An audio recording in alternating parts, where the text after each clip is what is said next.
This is Larry Hatcher, and this is my Psych 100 General Psychology lecture on Chapter 15, Behavioral Disorders, and Chapter 16, Treatment of Behavioral Disorders. Be aware that I will most likely divide this lecture up into more than one video.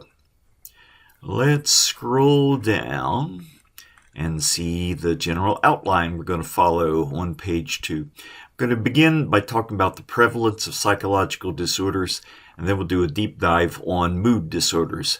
I'll talk about different kinds of depression. I'll say a few things about bipolar disorder, and then we'll move on to discuss suicide. Let's begin with the prevalence of psychological disorders. I'm going to start with a study conducted by the NIMH and whose first report was published in 1991. NIMH is National Institutes of Mental Health. There was, to give you some background to this study, for a long time, psychologists and psychiatrists would come to legislators and ask for funding for conducting research on effective therapies for psychological disorders. And for a long time, there was resistance to providing that funding because most lawmakers felt that I don't know very many people that have psychological disorders. Why should we give your organizations a lot of money to conduct research into it? And there was a hypothesis that the reason you don't know very many people that say they have psychological disorders because there's stigma associated with it. Let's conduct a good investigation looking at a representative sample of American adults, interviewing them intensively. And that was the background to the study. In the course of the study, they interviewed something like 20,000 people in the U.S. This was the targeted individual that they wanted to make a diagnosis of, interviewed that person as well as anyone else living in the household, such as a spouse. The study began in 1984, and their first report on it appeared in 1991. So how common are psychological disorders? Are they relatively rare or relatively common? Among the findings from this investigation, and by the way, to the students in my class, I'm not terribly big on percentages and memorizing percentages, but I do want you to memorize the next two percentages I'm going to present. There's a good chance that one or both of them will be on your upcoming multiple choice quiz. Among their findings, they concluded that about 32% of Americans will suffer from one or more serious psychological disorder in the course of their lifetime. And when I say serious psychological disorder, there are a number of criteria that they use to determine whether this should be classified as a psychological disorder. For our purposes, one of the most important criteria was, is this disorder interfering with your life? Or is it interfering with the lives of other people that you care about? Is it preventing, for example, is it preventing you from performing your job that you would normally perform? Most of us have some kind of minor phobia, not something serious enough to be classified as a psychiatric disorder. But what if you had a fear of heights that was so extreme that you couldn't get into an elevator and go up to a high floor in a skyscraper when your job transferred you to a new position where you have to be in that skyscraper and looking out a window 20 stories above the pavement? You quit your job rather than be confronted with that heights because of your extreme fear of heights. That would be a fear of heights serious enough to be classified as having psychological disorder. Among other things, it's interfering with your life. Their conclusion, about 32% of Americans will suffer from some kind of relatively serious psychological disorder in the course of a lifetime. Another percentage I want you to be familiar with, they concluded that about 15% of American adults are experiencing disorder at any given point in time. That's about 1 person in 6. And it makes sense that the numbers would be different over the course of a lifetime. About a third of us, but many of us will have a psychiatric disorder for only a limited period of time and get better. So it makes sense that the percentage of people that are suffering from it at any given point in time would be smaller at 15%. This was an eye-opening set of findings from this investigation. It caused researchers and legislators to take psychological disorders more seriously. The consequence is today we've conducted a lot of good, solid, intensive research. We know a lot more about psychological disorders than we knew in the past. I wanted to get our feet wet in this whole topic of psychiatric disorders by showing a video called Getting Help Psychotherapy. This is another crash course video. We've seen crash course videos earlier this semester. This one's about 11 minutes in length. I like to begin this unit by showing this video because it introduces the four major schools of psychotherapy: psychodynamic, existential, humanistic, behavioral, and cognitive. As is usually the case with my videos, I have a couple of questions that I want you to have in mind as we're watching the video. Question 1. Carl Rogers' client-centered therapy belongs to which of the four major schools of therapy?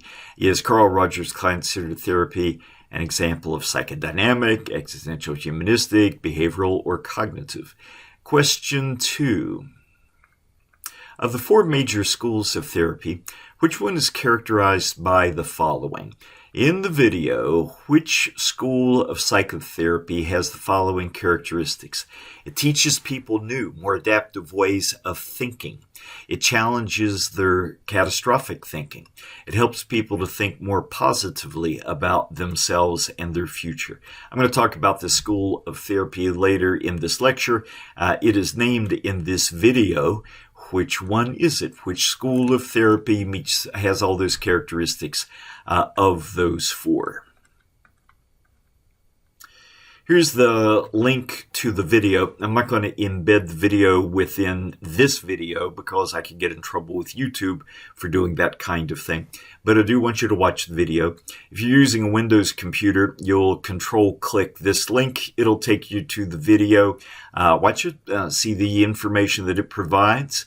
Formulate your own answers to the two questions that I have posed, and continue with this video once you've seen the crash course video. I will assume you have seen the crash course video now. Here's the answers to the questions as I see the video. Question 1. Carl Rogers' client-centered therapy belongs to which of the four major schools of therapy? It's an example of humanistic therapy. It is all about putting, Carl Rogers' theory in this case, it's all about putting the client in the driver's seat. That's why they call it client-centered therapy. The client decides what they're going to talk about during a given session. Eventually, it's the client that'll decide what his or her problems are and what's the best ways to pursue the answers, the solutions to those problems. So Carl Rogers is an example of a humanistic therapy. The question 2 gave you some characteristics and asked which type of therapy has all these characteristics of the four major schools of therapy. Which one teaches people new, more adaptive ways of thinking, challenges catastrophic thinking, helps people think more positively about themselves and their future? The key to answering this one is the fact that I have the word thinking that appears more than once in my question. Thinking is another word for cognition, so it should not be a big surprise that the answer to question 2 is cognitive therapy. Cognitive therapy such as that developed by Aaron Beck. I'm going to have more to say about cognitive therapies later in my lecture. Let's take a specific psychological disorder and talk about it in some detail. I'm going to begin with mood disorders. Definition for mood disorders. Mood disorders are a family of psychological disorders that are characterized by disturbances in mood or prolonged emotional state. Mood disorders includes depression. I'll spend some time talking about depression. What are the defining characteristics of it? Depression is characterized by overwhelming feelings of sadness, lack of interest in normal activities. The person that is suffering from depression might be an acquaintance of yours that up until recently was involved in doing online video games with you and a group of your friends, but you notice that in recent weeks this person has not been showing up and participating in the game.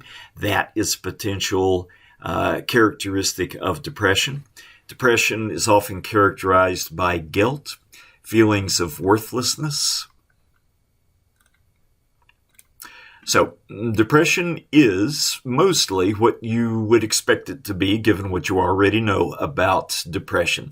Overwhelming feelings of sadness, losing interest in normal activities. I wanted to go over the characteristics of depression according to the DSM. On your study guide for this unit, you'll see that I want you to become familiar with the DSM. The DSM is discussed in Ettinger. It stands for Diagnostic and Statistical Manual of the American Psychiatric Association.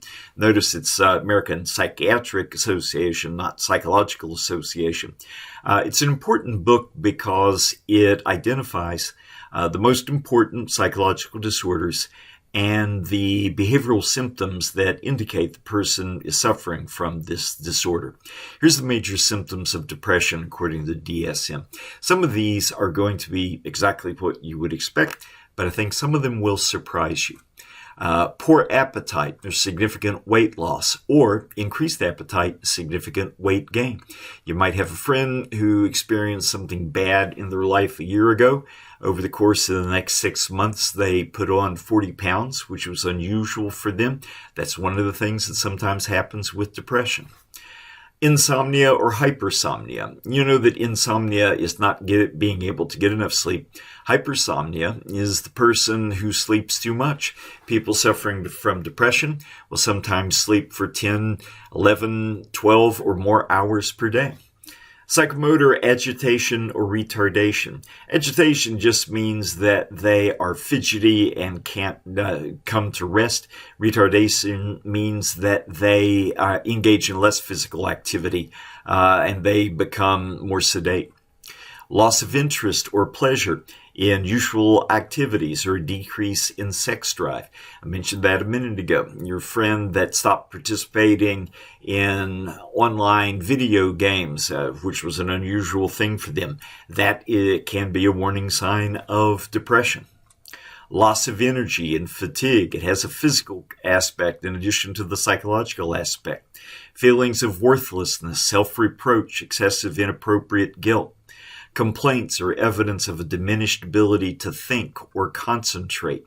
And symptom number 8. This is one of the reasons that I give depression a fair amount of time in my course.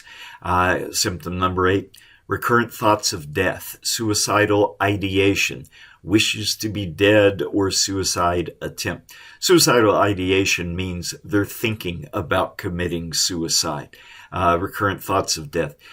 Depression is a serious psychological disorder because it's one of the relatively few psychological disorders that can be lethal. Most psychological disorders just make the individual miserable or make the person's family members and friends and acquaintances miserable. There's a small number of psychological disorders that can be fatal, and depression is one of them. For the obvious reasons, it can contribute to suicide. In discussing depression, some students are surprised to hear that there's more than one kind of depression. Some of them may be familiar to you, some of them less so. I'm not going to go over an exhaustive list of forms of depression, but here's 2 biggies. First of all, dysthymia. It used to be called dysthymia. These days, the DSM is more likely to refer to it as persistent depressive disorder. And it is pretty much what it sounds like. If you suffer from dysthymia, it means you have less intense sadness or related symptoms. That is, less intense sadness compared to major depressive disorder, which we're going to talk about next. To be classified as having dysthymia, it's got to persist for 2 years or more, and most researchers believe it probably has a biological component. You might have a friend who seems to be chronically blue, chronically depressed, not badly depressed, but always feeling down. And this has gone on for as long as you've known this friend. This person might be suffering from persistent depressive disorder. Now, that's not what most of us think of when we think of depression. We generally think of, instead, this form of depression, major depressive disorder. As the name would suggest, it involves intense sadness and other symptoms. Major depressive disorder can last for several months and is typically caused by a difficult life event. You had a job that you dearly loved and you got laid off. You had a child that you dearly loved and the child became sick and passed away, and you go into this major depressive disorder. People that are displaying major depressive disorder are often in such a profound state of depression that they withdraw from normal activities. They stop going to work. Sometimes they don't have the energy to get out of bed in the morning. We're at the 16-minute mark. I think this is probably a good place for me to take a break and save this video and render it. My lecture will continue, so I'll provide the students in my class, I'll provide a link to part 2 of this video lecture. This is a good place to stop, and I'm going to render this thing, and you folks can keep an eye open for the link that will take you to part 2 of this video.